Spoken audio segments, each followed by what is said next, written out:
شعارها با طلب استعفای پرزیدنت تاجیکستان امامعلی رحمون که شب 3 ینور در دیوار رورف در مرکز شهر خوجند پیدا شد علاقه پاک کردند.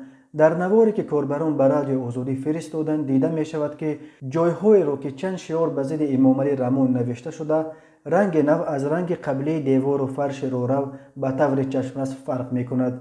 تا کنون روشن نیست که این شعارها به ضد امامعلی رحمون کی نوشته است.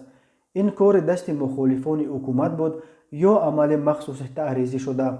در یکی از رورف و دیوار در شهر خوجند نوشتجات با دعوت استعفای رئیس جمهور امامعلی رحمون پیدا شده و بعدا پاک شده است.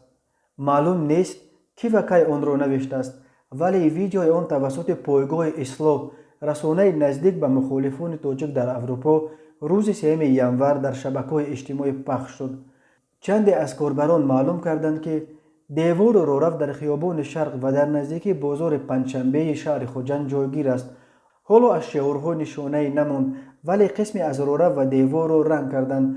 مقامات محلی و ساکنان میگویند از چیزی خبر ندارند.